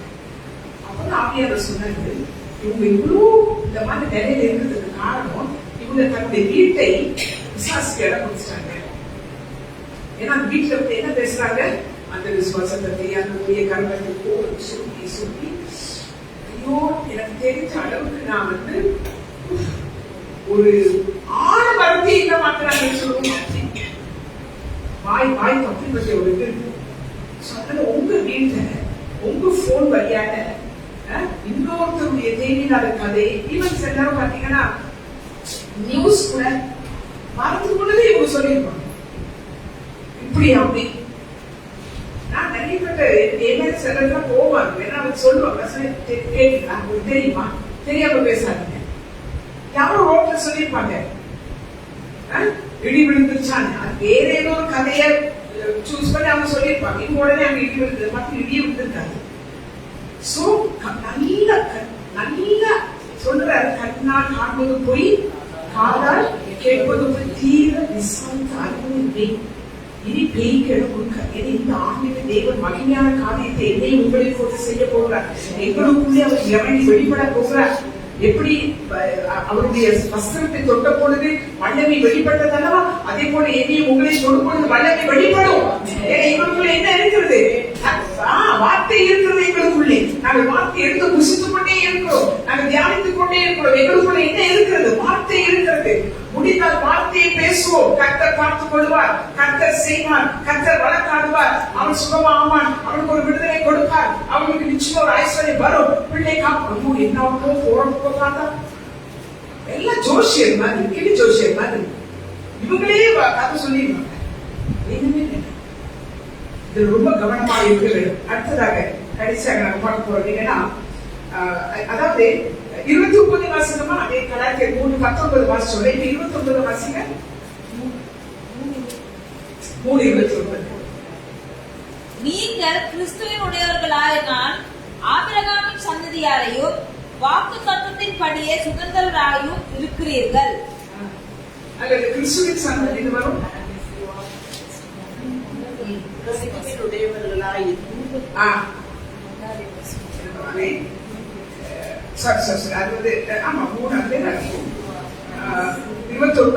நீங்கள் கிறிஸ்துவினுடையவர்களானால் யார் நீங்க? அது எங்க இருக்குமா? அதாவது கிறிஸ்துவை கற்றுக் கொண்டிருக்கிறீர்கள், கிறிஸ்துவின் சந்ததியோடு கொஞ்சம் 22 அப்படிங்கிறார் அப்படின்னா இயேசு கிறிஸ்துவை பற்றி விசுவாசத்தினால் பலிக்கிற வாக்குத்தத்தம் விசுவாசம் உள்ளவர்களுக்கு அளிக்கப்படும்படி வேதம் எல்லாரும் வேகமா எதிர்த்திருக்கு. அது மாதிரி அப்படியே நீங்க வாசிட்டே வந்தீங்கன்னா நானும் நீங்களும் யாருடைய சந்ததி என்றால் கிறிஸ்துவின் சந்ததி. யாருடைய சந்ததி? யாருடைய சந்ததி? யாருடைய சந்ததி? நான் சொல்லுவேன் இல்ல, இவங்களை எல்லாம் பிராக்டிஸ் பண்ணி உட்கார ட்ரில்லம் நடக்கும் 1 2 3 4 அந்த மாதிரி வாயை திறந்து பேசுறதுக்கு ஒரு ட்ரைனிங் வைக்கணும். ஒரு நாள் வர சொல்லி வாயை திறந்து பேச சண்டை பிடிக்கிறது வீட்டுல அது மட்டும் லவுட் வாய்ஸ் வருது இல்ல, அதை விட அதிகமாக வரும். நானும் நீங்களும் எப்படி படைக்கிறோம்? வார்த்தை எப்படி பேசுறீங்க? அந்த பேசுறதுக்கு ஒரு ட்ரைனிங் இருக்கணும். இப்ப நீங்க எல்லாருமே போய் சோல்ஜரா சேர்ந்துட்டீங்க இல்லை, ஒரு ஆர்மிலையோ நேவிலையோ அல்லது என்னது இன்னொரு படம் 3 படம் இருக்கு எனக்கு ஒண்ணு ஆர்மி நேவி ஏர்ஃபோர்ஸ். இதுல சேர்ந்துட்டு எப்படி நிற்பீங்க? நிற்கும் போது இல்லைங்க நீங்க வந்து குட் மார்னிங் சொல்ல எப்படி சொல்லுவீங்க?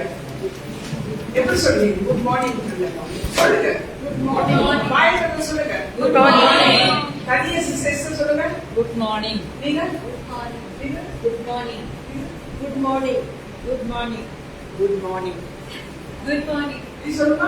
Good morning. நீங்க குட் மார்னிங். Good morning. சொல்லுங்க. Good morning. அப்பா இதுதான் இருக்கணும். புரியுதா உங்களுக்கு? இன்னைக்கு வீட்டுல போய் முதலாவது 23வது சங்கீதத்தை எடுத்து நீங்க கண்ணாடி முன்னுக்கு நின்று நீங்க ஆர்மியோ நேவியோ எந்த ஒரு வழக்கிற சாமி நின்று எப்படி வாசிக்கணும்?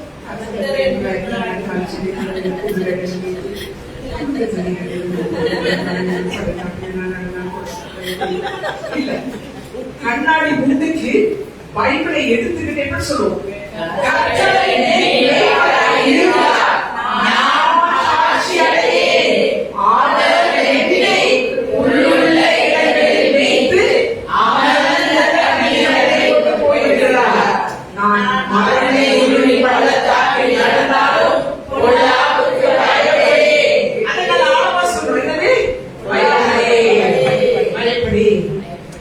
நீங்க உங்களை கிறிஸ்துவுக்குள் ஒரு பராக்கிரமசாலியை கர்த்தருடைய அப்படித்தான் பார்க்கிறார். நீங்கள் ஒரு பராக்கிரமசாலி, நீங்கள் அப்படியே சந்ததி. கையில ஒண்ணு இல்லதான், காதுல ஒண்ணு இல்லதான், ஹேண்ட்ல ஒண்ணு இல்லதான், ஆனாலும் நானும் நீங்கள் கிறிஸ்துவின் சந்ததி. ஹalleluya. அதை நானும் நீங்கள் கருதி வைக்கணும். நான் இங்க வரல மூச்சு மாதிரி வந்தேன். ஏன்னா ரோகில வரப்பொழுது கண்ணீரை அட்மிட் பண்ணியாச்சு. அவ்வளவு போயிடுச்சு. கை காலம் நடுங்கி நான் வரும்போது எனக்கு வர முடியல. நான் நினைச்சு இப்படிதான் பேசுவேன். நான் உண்மையா பேசுவேன்னா வாசிமா அதான் என்னுடைய பாடி உண்மை இப்ப நடுக்குது. எனக்கு மேலாம் உள்ளுக்குலாம் நான் நடிகதான் இருக்கேன். ஆனா வார்த்தை பேசப்பட்டு நீங்க யார்? நீங்க யார் என்பதை காண்பிக்க வேண்டும். நீங்க ஒரு சோல்ஜர், நீங்க ஒரு விசுவாசி, நீங்க ராஜாவின் பிள்ளை. ராஜ்யத்தை சுமந்து கொண்டிருக்கிறீர்கள். இன்று தேவன் வாழும்படி எனக்கும் உங்களுக்கும் அதிகாரம் கொடுத்திருக்கிறார். நீங்கள் ஜெயிக்கும்படி அவர் ஜெயித்து கொடுத்திருக்கிறார். நானும் நீங்கள் விசுவாசித்தால் பிழைப்போம். நானும் நீங்கள் வாக்குத்தத்தத்தை நம்பினால் அது பலிக்கும். விசுவாசித்தால் அது பலிக்கும். எது பலிக்கும்? வார்த்தை பலிக்கும். சரி சொல்லுங்க. கருணாக்கு சொன்னாலே பலிக்கும் சொல்றாங்கல்ல. கருணாக்காவது திருநாக்காவது நம்ம நாக்கு ராட்சதிகமான நம்ம நாக்கு வந்து கெட்ட நாக்கு கிடையாது. இது அறிவின நாக்கு கிடையாது வெட்டி வீசுறதுக்கு. இது ஜீவனோட தேவனுடைய நாவு. இது அபிஷேகப்பட்ட நாவு. இது ராட்சதிகமுள்ள அதிகாரமுள்ள நாவு. அதிகாரத்தோடு நீங்கள் பேசுவீர்கள் என்றால் நீங்கள் சொன்னது நடக்கும். அங்கே ஒரு இடைப்பாடு உண்டாயிருக்கும். இன்று முதல் நாவை நீங்க எதுக்கு? அதாவது நாமும் நீங்களும் கேட்கிற ஜனங்கள். என்ன ஜனங்கள்? கேட்டு பேசுகிறவர்கள். பார்த்து பேசுகிறவன் அல்ல. என்னாகமம் 14:15 வீட்டுல போய் வாசிச்சு பாருங்க, உட்காருங்க. என்னாகமம் 14:15 12 பேர் போனாங்க, 10 பேர் பார்த்து பேசினாங்க, பார்த்தாங்க, அவங்கள பார்த்தாங்க. அவர்கள் ஜாயண்ட், பெரிய பெரிய ராட்சசர்கள், இவங்களை வெட்டுக்கிளிவாரி பார்த்தாங்க. ஆனா 2 பேர் வாக்குத்தத்தத்தை பார்த்தாங்க. யாருக்கு கொடுத்த வாக்குத்தத்தம்? ஆபிரகாமுக்கு கொடுத்த வாக்குத்தத்தம், மோசேக்கு கொடுத்த வாக்குத்தத்தம். அங்கே அந்த எல்லாவற்றையும் அவர்கள் பார்த்து கேட்டது. யார் சொன்னது? ஆபிரகாம் சொன்னது, அங்கே மோசே சொன்னது, யோசுவா சொன்னதை கேட்டு கேட்டு காதிலே வைத்து அவர்கள் என்ன செய்தார்? கேட்டதை காதிலே வைத்து, காதிலே உள்ளே கேட்டதை அவர்கள் இருதயத்திலே வைத்து, இருதயத்திலே அவர்கள் தியானம் பண்ணி அந்த சிந்தையை வைத்து, சிந்தையில் உள்ளதை பார்த்தார்கள், ஆனால் இருக்கிறதை பார்க்கவில்லை. இதுல இருக்கிறது பிளாஸ்டிக் தான். ஆனா என் சிந்தையில் ஆண்டவர் சொல்றாரு என்பதோ அப்படிதான் நான் பார்க்கணும். பார்க்கறதுக்கு பிளாஸ்டிக் தான் இருக்குது, சுகம் இல்லை. அங்க கட்டி தான் இருக்கு, பிரஷர் தான் இருக்கு, அல்லது ஏதோ வியாதி இருக்கு, அது இருக்கு. ஆனா என்னுடைய இருதயத்தில் என்ன இருக்கிறது? பதில். பதில் என்னது? நான் தருவதால் அதான் பதில். அப்பவும் கண்ணீரையும் ஆசீர்வதிப்பேன், வியாதியும், அதான் பதில். இப்ப பதில் எங்க இருக்குது? இருதயத்தில் இருக்கிறது. அதை நான் என்ன செஞ்சு வச்சிருக்கேன்? நல்ல தியானித்து எங்க கூட வைத்திருக்கிறேன்? என் சிந்தையிலே வைத்திருக்கிறேன். என் சிந்தையிலே வார்த்தை இருக்கும் பொழுது என் சிந்தை எப்படிப்பட்ட சிந்தையா இருக்கும்? கிறிஸ்துவின் சிந்தை. கிறிஸ்துவின் சிந்தை. அப்போ ஒரு காரியத்தை நான் பார்க்கும் பொழுது பார்த்து நான் பேச மாட்டேன். எதை பேசுவேன்? சிந்தையில் என்ன இருக்கிறதோ அதை என்ன செய்வேன்? கண்ணை பிளாக் பண்ணிட்டு வெளியே வந்து வார்த்தை இல்லைன்னா கண்ணை என்ன செஞ்சிடும்? அப்படியே எடுத்து அது உள்ள கொண்டு பேச வச்சு பார்ப்பது அல்ல. பார்க்க அதனால சொல்றேன், பார்த்து பேச வேண்டாம். சில நல்லா சிரிச்சுட்டு இருப்பாங்க, ஆனா உள்ளத்திலே கவலையோடு இருப்பாங்க. சிலர் என்னது நல்லா இருப்பாங்க, ஆனா உள்ளாத மாதிரி காட்டிட்டு இருப்பாங்க. பார்க்க வேண்டாம். ஆவியானவர் என்ன சொல்லுகிறார் அவர்களை குறித்து நிறைய நேரம் நான் பார்த்திருக்கிறேன். ஆவியானவர் அவர்களை குறித்து என்ன சொல்கிறாரோ அப்படியே பேச, சும்மா கேட்டு நான் பேசாதீங்க. என்னென்ன நானும் நீங்களும் விசேஷங்கள் ஒரு வசனத்தை வாசிச்சுட்டு நான் முடிக்க போகிறோம். இதை முதல்ல வீட்டுல பாருங்க. என்னாகமம் 13ஆம் அதிகாரம் 30ஆம் வசனம், என்னாகமம் 14ஆம் அதிகாரம் 11ஆம் வசனத்தெல்லாம் நீங்க வீட்டுல பாருங்க. டைம் ஆயிடுச்சு. எபிரேயர் 3:19 வாசிச்சு நான் முடிக்க போறோம். நானும் நீங்களும் கேட்டு பேசுகிறாங்க. கேட்டு எதை கேட்டு? ஊர்கதையை கேட்டு, வாசிப்பை கேட்டு கிடையாது, வார்த்தை பதிலை கேட்டு. பதில் இங்க ஒவ்வொரு நாளும் நீங்கள் ஜெபிக்கும் பொழுது எனக்கு பதிலை தார மாட்டேங்க. அதுதான் தீர்க்க தரிசன வார்த்தையாக இருக்கும். பிரசங்கத்தின் மூலமாக பேசுவாங்க. சில நேரம் ஜெபம் பண்ண பொழுது பேசுவார். நானும் நீங்களும் வித்தியாசமானவர்கள், விசேஷமானவர்கள். எனக்கும் உங்களுக்கும் தேவன் அந்த அபிஷேகத்தை கொடுத்திருக்கிறார். தயவு செய்து நீங்க போதும் இந்த உலகத்தின் சூழ்நிலையை மாற்ற, இந்த இலங்கையின் சூழ்நிலையை மாற்ற, தேசத்தின் சூழ்நிலையை மாற்ற எங்க வாய் போதும். சொல்லுவாங்கல்ல, ஆவதும் பெண்ணாலே. ஆமா, அதை எதுக்கு சொல்றாங்க? வாய்தான் புத்தியுடைய சிறுத்தன் வீட்டை கட்டுகிற புத்தி இல்லாதவோ அதை எப்படி வாயில தான் அடிக்கிறார். வாய்தான். தெபோராக்கள் அதிகமாக சகோதரர்கள் இருந்தால் அதிக பெண்கள் இருக்கிறார்கள். ஏனென்றால் தேசத்தை கட்டுப்படி, குடும்பங்களை கட்டுப்படி, ஊழியர்களை கட்டுப்படி இடிக்கிறதுக்கு இல்லைங்க. யாரும் இடிச்சுடாதீங்க. கேள்வி கேட்டு யாரும் மனசையும் உடைச்சிடாதீங்க. அப்படி உடைக்கிறதுக்கு மாதிரி கோபம் வந்தா கூட அடக்குங்க. அப்படியே காண்ட போட்டு விதிங்க. சொல்லுங்க, இல்ல நான் அந்த வார்த்தை சொல்ல மாட்டேன். இல்ல நான் எனக்கு கோபம் வந்து கொஞ்ச நேரத்தில் அடங்கி பார்த்துட்டீங்கன்னா, சில கோபம் வர்ற நேரம் முக்கியம் நான் பார்த்துருக்கேன். கோபம் வரும்போது இந்த கிளாஸ் எடுத்து கீழே உடைச்சி அந்த சத்தம் சிலிங்கு வருது. அப்பவே நல்லா இருக்கும். நான் அப்படி உடைச்சது கிடையாது. கடவுள் நான் சொல்றேன், அந்த சவுண்ட் வந்தா நல்லா இருக்கும். மூளை சொல்லும். மூளை லேஸ் பண்றது கிடையாது. அப்படியே இந்த எவசல் பாத்திரம் 4 பாத்திரத்தை என்ன செய்யணும். ஆனா நான் என்ன பண்ணிருக்கேன் என்னன்னா, கதை ஒரு அடி அடிச்சோடனே நிம்மதியா மூடும் போது அந்த கோபம் எங்க போகும்? ஒரு அடிச்சோட அந்த கோபத்தினுடைய ரியாக்ஷன் தான் அது. இதெல்லாம் நாங்க கொஞ்சம் கொஞ்சமா எங்களை திருப்தி சரிப்படுத்தி ஆக வேண்டும். எடுத்துட்டீங்களா எல்லாரும்? எபிரேயர் 3ஆம் அதிகாரம் 19ஆம் வசனம். அதை இதை கூட வாசிக்கிறேன். அதாவது 18 வருஷமும் பின்னும் என்னுடைய இளைப்பாறுதலில் பிரவேசிப்பதில்லை என்று அவர் யாரை குறித்து ஆணையிட்டார்? கீழ்ப்படியாதவர்களை குறித்து அல்லவா? ஆதலால் அவிசுவாசத்தினாலே அவர்கள் அதில் பிரவேசிக்க கூடாமல் போனார்கள். இப்ப இந்த இஸ்ரவேல் ஜனங்கள் அவங்க நிறைய பாவம் செஞ்சாங்க, விவசாயம் செஞ்சாங்க, கோபப்பட்டாங்க, அடிச்சாங்க, கொண்டாங்க, எல்லாம் பண்ணினாங்க. ஆனா பைபிள்ல பதில் போட்டிருக்கு, இவர்கள் ஏன் இஸ்ரவேல் கானான் தேசத்துக்குள் போகவில்லை என்று. ஏன் தெரியுமா? அவிசுவாசம். அவிசுவாசம். அப்ப அவிசுவாசம் என்பது ஆண்டவருக்கு பிடிக்காத விஷயம். பரலோகத்துக்குரியது அவிசுவாசம் கிடையாது. அவிசுவாசம் இருக்கவே கூடாது. சோ அப்போ விசுவாசத்துக்கு ஒரு தடை அவிசுவாசம், பயம். இன்னைக்கு நானும் நீங்களும் என்ன செய்யலாம்? அதுல வந்து 2ஆம் வசனம் கூட வாசிங்க. 4:1-2 போன என்ன செய்ய வாசிங்க? அவருடைய இளைப்பாறுதலிலே பிரவேசிப்பதற்கு ஏதுவான வாக்குத்தத்தம் நமக்கு உண்டாயிற்று. என்ன எனக்கு எங்களுக்கு இருக்கு? எதுக்காக அந்த வாக்குத்தத்தம்? இளைப்பாறுதலில். இளைப்பாறுதலுக்கு என்ன இருக்கு? நமக்கு என்ன இருக்கு? அப்ப இளைப்பாறுதலுக்கு இல்லாம போற சமயங்கள் என்னது?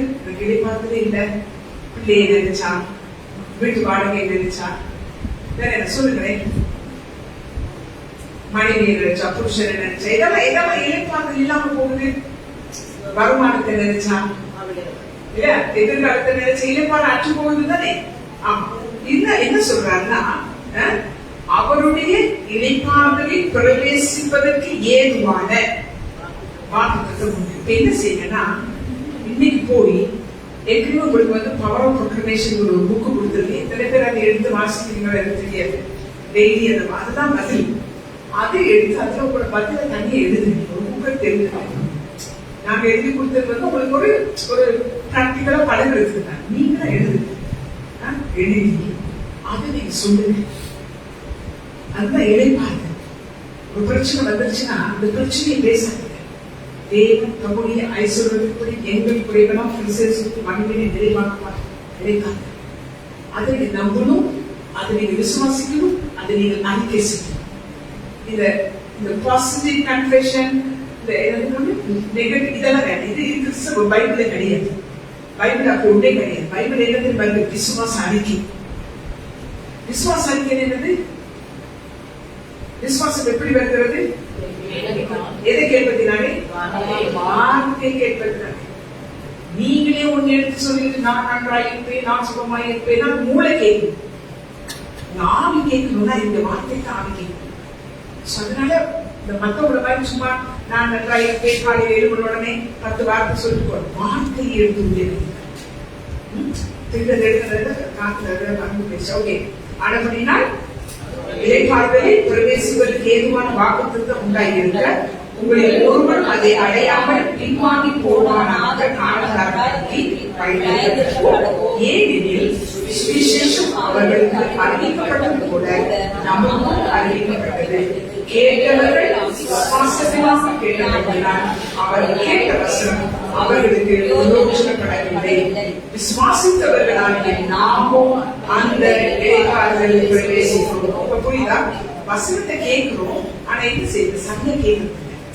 இப்ப புரியுதா உங்களுக்கு? ஏன் உங்களுக்கு நோட்ஸ் எடுத்து சொல்றோம்? நீங்க எப்ப நீங்க பிரசங்கம் கேட்டாலும் வீட்டுல நீங்க தியானம் பண்ண பொழுதும் கண்டிப்பா டயரியோ ஒரு நோட் புக் இருக்கணும். நானும் நிறைய நேரம் பழைய காலங்களுக்கு அது அர்த்தம் கொடுத்துட்டு அதுல எழுதிருக்கேன். சில நேரம் அதுவும் கதை சொல்லுவாங்க, நோட் புக் இல்ல. நீங்க என்ன தியானித்தோ அதை எழுதுங்க. அதான் பதில்.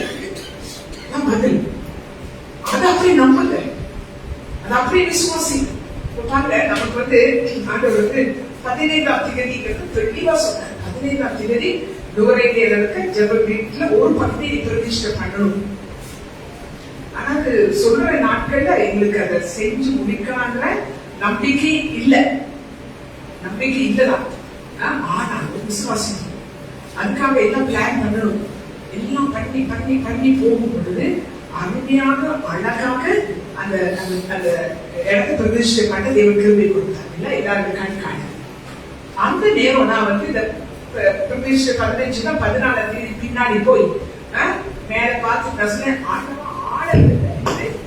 ஆட விடுங்க, இதோட என் வேலை முடிஞ்சது, நீ யார வச்சுனாலும் பண்ணி விடுங்க அப்படின்னு வாய் தந்து சொல்லிட்டு ரொம்ப ஹாப்பி. இப்ப என்னன்னா நம்ம தப்பிச்சுக்கலாம், 15ஆம் தேதியோட என்னது வெளியில வந்துடலாம், அதுதான் என்னுடைய மைண்ட் செட். ஆனா 15ஆம் தேதி வந்த ஊழியக்காரர் எல்லாம் முதலே சொல்லுகிறார், மேலே இருக்கிறதான அந்த ஜெப அலங்கம் 3 மாதத்துக்குள் கட்டி முடிக்கப்படும் சொன்னார். ஐயா எத்தனை பேர் கேட்டுட்டு இருக்கீங்க சொன்னார். அது பிறகு முடிஞ்ச பிறகும் நான் சொன்னேன் அந்த மாதிரிதான் யாராவது பார்த்து எடுக்கிற மாதிரி திருப்பியும் இல்ல பாஸ்டர்மா ஒரு 3-4 மாசத்துக்குள்ள அது கட்டி முடிக்கப்படும் அப்படின்னு. உடனே எனக்கு என்னாச்சு, கண் விழிப்பு வந்தது. என்னன்னா இதுதான் பதில். கப்பல் பிடிச்சிருக்கேன். நமக்கு யாராவது கேக்கு லட்டு கொடுத்தாங்கன்னா எப்படி பிடிச்சிருக்கும், இந்த சமோசாலாம் கொடுத்தா கை போகாது. ஏன்னா நாட்டுக்கு தெரியும் லட்டு தான் நல்லா இருக்கும், புரியுதா? அந்த மாதிரி எனக்கு இந்த வார்த்தை எப்படி இருந்துச்சு, லட்டு மாதிரி இருந்தது. இவர் சொன்ன வார்த்தை எப்படி இருந்தது, லட்டு லட்டுன்னு சொன்னா கூட சிரிக்க மாட்டேங்குது. என்னதான் சொல்றது உங்களுக்கு, நான் உடனே செஞ்சுட்டேன். கப்பல் இந்த பிள்ளை பாருங்க, சாக்லேட்ல ஒண்ணு எடுக்காது, கைய நீயே போட்டு தொடர்பு ஒண்ணு எடுத்துட்டால உடனோட போட்டு எடுக்க முடியாம அந்த மாதிரி தான் நான் என்ன செஞ்சுக்கிட்டேன். அந்த வார்த்தை பிடிச்சுக்கிட்டு நான் சொன்னேன், ஆண்டவரே நான் யார்ட்டையும் கேட்க மாட்டேன், ஆனா உங்க வார்த்தை அப்படி நம்பும். எப்படி 3 மாதத்துக்குள் அது கட்டி முடிக்க வேண்டும். அதான் பதில். அந்த பதிலை இப்பொழுது சொல்லிக் கொண்டு இருக்கிறேன். எனக்கு சான்சலர் 5 லட்சம் வேணும், 10 லட்சம் வேணும், 60 லட்சம் வேணும், 70 லட்சம் வேணும் சொல்லுவாரு. நான் முன்ன டக்குனு ரிட்டர்ன் கொடுப்பேன். சாமி பேட்மிண்டன் மாதிரி அவனை போட்டு ஒன்று தாக்கிருந்தேன். இப்ப தாக்குறது கிடையாது. ஏன் இப்ப கெட்ட வார்த்தை ஒன்றும் என் வாயிலிருந்து புறப்படக்கூடாது. நல்ல வார்த்தை இருந்தா பேசு, இல்லைன்னா விடு. நான் அப்படியா பார்ப்போம், என்னது அப்படியா பார்ப்போம், அதே நல்ல வார்த்தை பார்ப்போம். ஆனா ஒண்ணே ஒண்ணு சொன்னேன், நீ சொன்னி, என்னது நீ சொன்னி. இப்ப அவர் அந்த சொன்னீர்னு இருக்குது இல்ல, அதை வச்சு சொன்னதை நிறைவேற்றுகிறான். அவர் சொன்னதை நிறைவேற்றாமல் விடவே மாட்டார். அவர் பொய் சொல்ல மனுஷன் கிடையாது. அவர் மனம் மாற மனக்குத்தரவும் கிடையாது. அவர் தாம் சொன்னதை நிறைவேற்றும் வரையிலும் உன்னை கைவிடுவதும் இல்லை, உன்னை விட்டு விலகுவதும் இல்லை என்று சொல்லி இருக்கிறாரே. என்னது அடுத்த சொல்லுங்க, சொல்லி இருக்கிறார். அவர் சொன்னால் சொன்னது. இந்த சொன்னால் சொன்னது எப்பயும் உங்களுக்கு சொல்லுங்க பார்த்தீங்களா, அது 1000 தான் சொல்லி இருக்கு. அதுக்கு ஒரு உதாரணம் சொல்லுவேன், அது கடைசியா சொல்லிட்டு முடிச்சிருவேன். ஒரு நாள் ஒரு நாளைக்கு ஒரு 30 வருஷத்துக்கு முன்னாடி பழைய வீடு பழைய வீட்டு வருது நம்ம.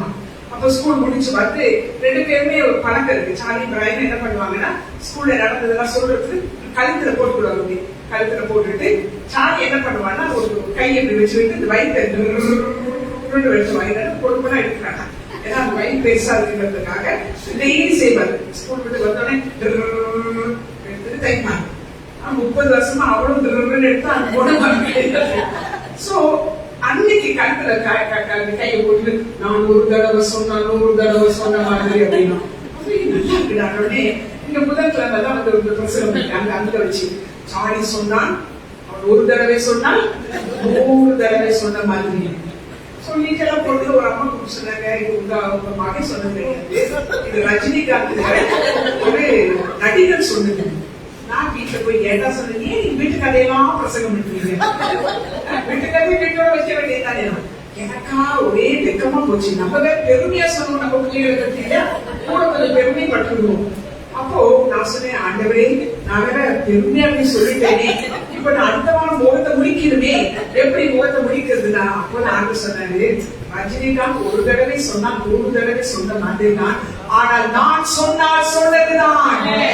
நான் சொன்னால் சிங்கத்துல சொன்னார், நம்ம கியூவமாய் சொல்லுங்க பக்கத்துல, கியூவமாய்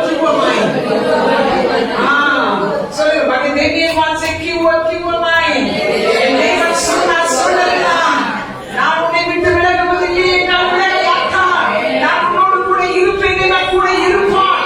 நானாக விலகினால் உன்னை அவர் ஒரு பொழுது விலக மாட்டார்.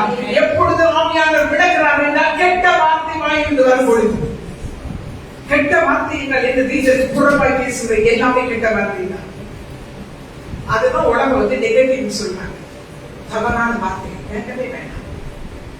கர்த்தர் பார்த்துக் கொள்வார். நான் அதனாலதான் வந்து சமாதானமா இருக்கிற ஏன் தெரியுமா, ஒரு பதில் வந்து விட்டது. என்ன பதில்? கர்த்தர் கட்டி முடிப்பார். அது கட்டப்படும். அதை செய்து முடிப்பார். அது 3 மாதங்களுக்கு பிறகு அது பிரதிஷ்டை பண்ணுவோம். யாரை கொண்டு செய்வார். நம்பிக்கை போகாது. இந்த மாதிரி ஒவ்வொரு பேரும் சொல்லுங்க. என்ன பதில் சொன்னார் அதை சொல்லுங்க. பிள்ளைகளை குறித்து என்ன சொல்கிறாரோ அதை சொல்லுங்க. அதுதான் பதில். 2 பேர் ஜோம் பண்றீங்க, குழம்பாதீங்க, சொல்லுங்க. இப்ப பாருங்க, நாங்க இங்க இருந்து போகும்போது 12ஆம் தேதி போகும்போது நியூஸ் நூறேலியாவில் என்னது, மலைநாட்டிலே என்ன நியூஸ் கேட்டீங்க? மழை, புயல், 12 புயல், 13 புயல், 14 சொல்லிட்டு இருந்தாங்க. நாங்க போன உடனே நேரமே ஒரு பெரிய பாறாங்கல் வந்து உருண்டு வந்துச்சு. அப்பவே நினைச்சோம், இன்னும் பாறாங்கல் உருண்டு வருதே, எல்லாரும் வரமாட்டாங்களோங்கிற மாதிரி இருந்துச்சு. ஆனா போன உடனே முதல் சூரியனை பார்த்து பேசுறேன். சூரியனை சொன்னேன், தயவு செய்து 3 நாள் நீங்க வரணும். மேகத்தை பார்த்து சொன்ன, மேகமே கொஞ்சம் விலகி. முதல் நாள் 5 மணி வரைக்கும் வெயில். நாங்க வெளியில வேலை செய்ய முதுகெல்லாம் சுடுது. ஏன்னா வெளியில அந்த சூரிய வெளிச்சம் எல்லாம் பயங்கரமா இருக்கு. பார்த்துட்டு ஒன்னும் பேசல. ஏன் தெரியுமா? ஏதாவது சொல்லி சூரிய கோச்சுட்டு போயிட்ட.